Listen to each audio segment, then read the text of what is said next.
Hello and welcome. I'm Natalie. Let's talk about money.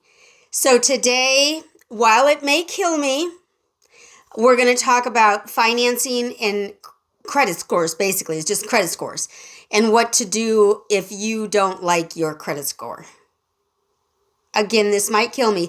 I'm a full believer in paying for the stuff that you want. So, if you want a new jacket, you save up the money for the new jacket and you go buy the new jacket. You don't need a credit card to do that. But I know that most of America loves their credit cards and loves getting their rewards points and all of the things. So today we're going to go ahead and talk about it. Now, if you are one of these people who gets financing for everything, regardless of what it is, you finance it no matter what, then you most likely have credit reports, basically, with all of the three major consumer credit bureaus, which are Experian, TransUnion, and Equifax. And the credit scoring companies, FICO and VantageScore, use the information in your credit report to then calculate your credit score. So your information is calculated using what is in your credit report. So all of the things that you finance are going to go on a credit report, most likely, and then that information is pulled to get you a credit score. Okay, so unfortunately, it's not unfortunate. It's the way Americans live, and so I can't down anyone for that. But your credit score can have an effect on your life and your lifestyle. So it can affect, of course, the credit card industry, qualifying for credit cards, qualifying for personal loans, qualifying for car loans, qualifying for mortgages, qualifying for loans at your local pawn shop or whatever. I mean, I don't know, really, I don't know. But those things can all be affected by your credit score. And then also, actually, my boyfriend told me this, I was not aware, that if you rent, they also check your credit score. Not all companies, of course, but some, maybe a majority of rental properties use your credit score to help determine if you're a good candidate to lease or rent their space from them. So that was interesting. And then, of course, if you get a mortgage, if you get a standard regular mortgage, they're going to use your credit score. If you do manual underwriting, you can prove that you know how to pay bills. You do not need a credit score. But most people aren't going to do that work. Most people are going to go get a credit score so that they can buy a house. Go check my video. I never remember to do cards. I don't remember to put links, but go check my video about manual underwriting, and you'll see it's not, you don't need to have a credit score to get a mortgage. But anyway, what else? Utilities. Some cities look at your credit score to see if you have to pay a deposit, and if you do, then how much your deposit is going to be. If your credit score is 320, you're going to have to pay a big deposit. If your credit score is 820, you won't have to pay a deposit. Okay, so there are some advantages in having a higher interest or a higher credit score in those situations. And then also, when you do have a high credit score, you do get to benefit from lower interest rates when you do finance stuff and more favorable terms when you finance stuff. Again, if you can live a life without financing, it is the most peaceful life ever. I mean, that was dramatic. We shouldn't say that. That was dramatic. Let me take a quick second and remind you, if you would please give the video a big thumbs up. Leave a comment down below. Be sure to subscribe. When you subscribe, you should hit the bell so you know when the next video comes out. Tell me in the comment below, do you care about your credit score? Are you working to get a higher credit score? Do you care at all? Tell me down below in a comment. All right, let's finish talking. Now, FICO credit scores are used by 90% of top lenders. 90%. That's a lot. And the FICO score runs anywhere from 300 up to 850. And so naturally your goal is to be, at 850. I did not look to see how many people are actually at 850, but there are people out there that have a perfect credit score. Now, I'm going to walk through the different levels, what we consider the different levels. There are 5 different levels of the credit score within FICO, and I'm going to put a graphic here so that you can follow along with me. But starting with poor, what they call poor. So poor is anywhere from 300 up to 579. That would be considered a poor credit score. And then we move up to fair, and fair runs from 580 to 669. And again, that's fair. And then good runs from 670 to 739. And then very good, now we're getting into the deep stuff here. Very good runs from 740 to 799. So you've proven yourself, you've proven you know how to pay loans, you've proven you know how to pay bills, basically. So you've moved yourself up into the very good status of 740 to 799. Now, they consider it exceptional if you are between 800 and 850. I don't understand what makes me more exceptional than a person who's struggling every month to pay their bills. I don't understand. And maybe if I struggled every month and I had an 800 credit score, maybe I would understand that it matters. But I don't like when people judge other people by their credit score. This came up for me when I used to sell cars because 2 different dealerships, was it all 3? No, 2 different dealerships that I worked at. It was kind of known that if you have low credit scores, you go to these 2 dealerships. And so we kind of lived on these people that had low credit scores. And I remember we used to get so excited when someone would have a credit score over 620 because that was like the gold standard, right, at the time. And if you had a 620 or higher, we could get you in a car without having to have a $5,000 down payment. It was crazy. But just because, I mean, in theory, your credit score is proof of how you pay bills. And so if you have not been paying your bills, your credit score is going to be low. And in theory, if you pay your bills on time every time, your credit score will go up because you're proving you know how to pay the bills or pay the loans that you have.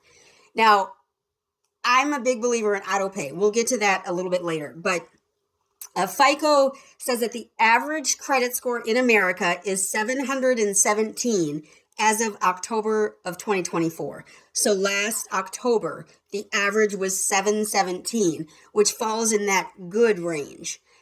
So the average American in America has an average credit score of 717, which makes them fall into the good range. I don't want to be good. I want to be much better than good. I don't want to focus on my credit score, but I also don't want to be good.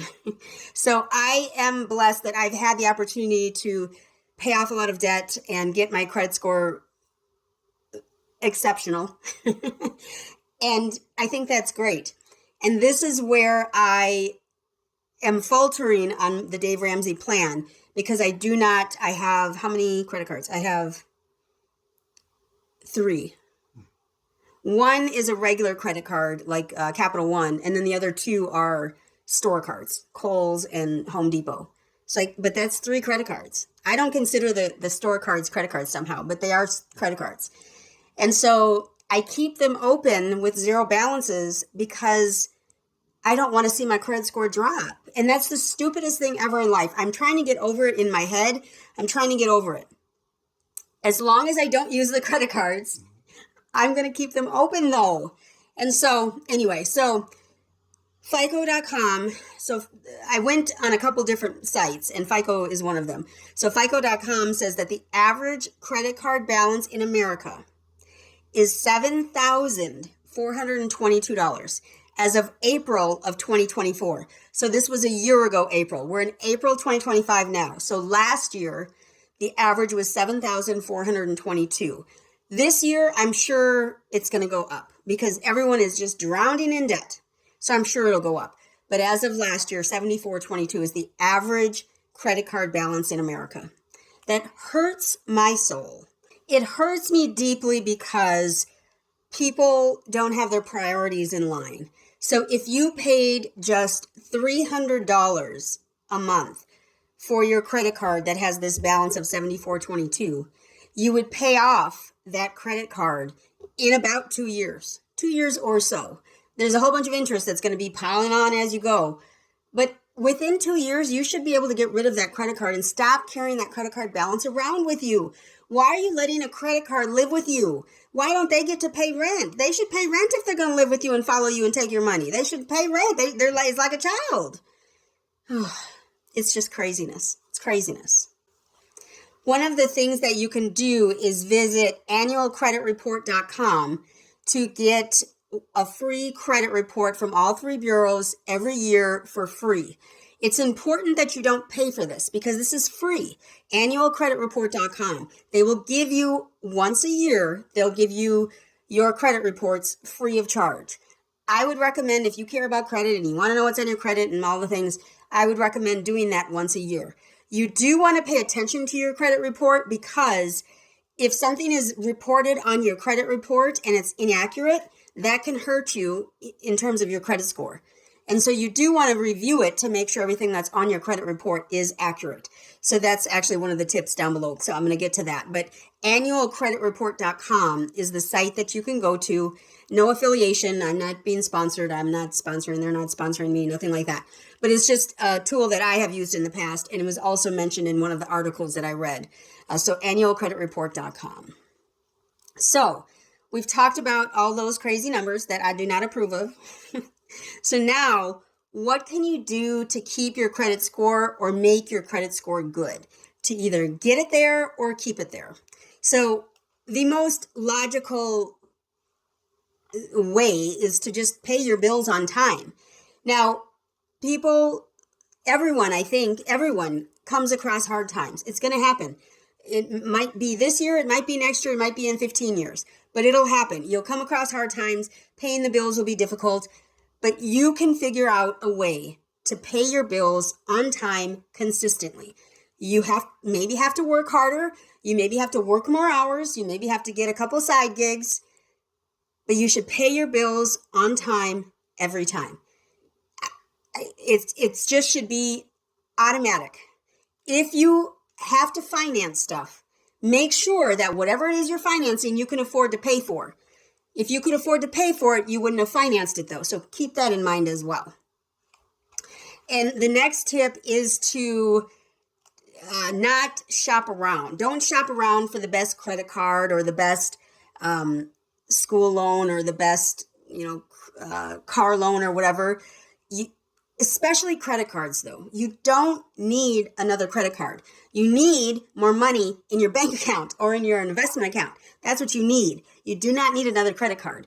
So don't go shopping around trying to find the best credit card for you. Don't do it. Don't do it. You do not need another credit card. I promise you. Don't I always say that? I promise you. I do. I promise you.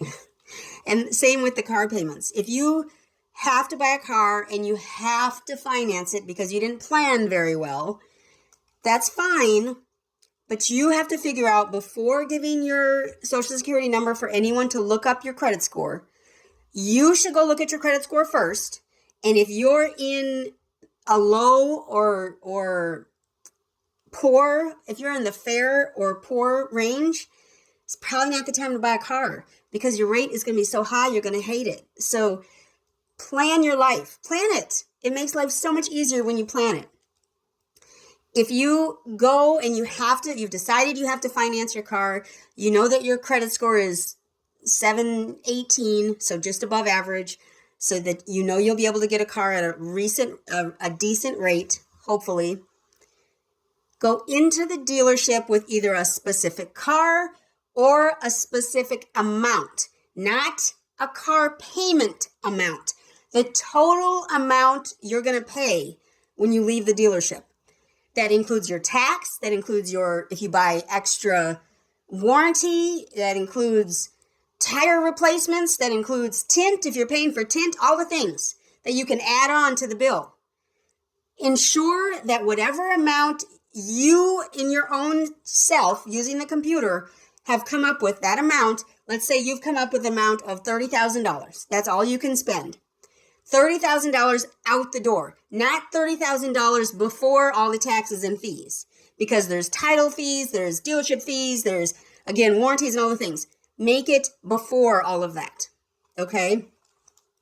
And of course, you want to, if you're going to use credit cards, which I sure wish that you wouldn't. I wish you would find another way, because anything you need to put on a credit card would work just as well on a debit card. If you can't afford it on a debit card, you shouldn't put it on a credit card.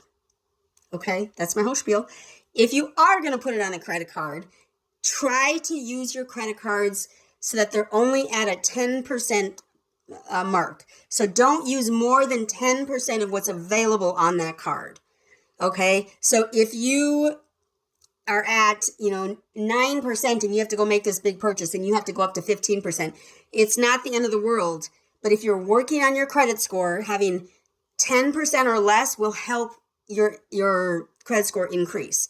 You definitely need to keep it below 30% of your allowed amount. So definitely keep it less than 30% without fail, no matter what. If you're getting even close to that 30% mark, you need to take a step back and figure out how you're going to make more money so you can pay cash and stop using that stupid credit card.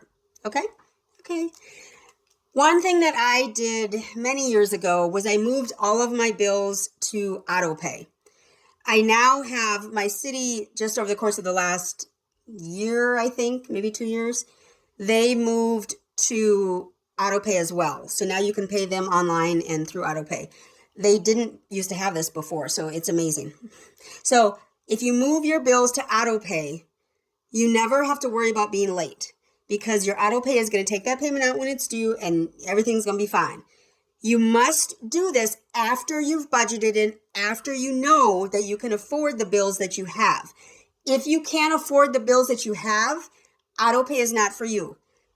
But get yourself to a point at which you're only spending money that you have, and you can sign up for auto pay so that you're never late.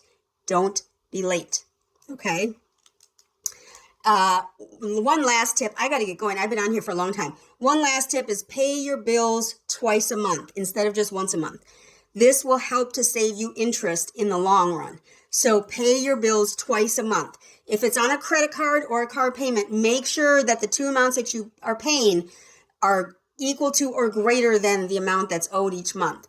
But if you're paying twice a month, this will help because you're paying sooner. So if you're supposed to pay on the 30th of the month, but instead you pay on the 15th and the 28th, you're cutting out some of the interest. So the one that was made on the 15th, that's 15 days of interest that you're saving on. Okay? So these are important. Like, this is an easy way to help save you money, is to pay twice a month instead of just once a month.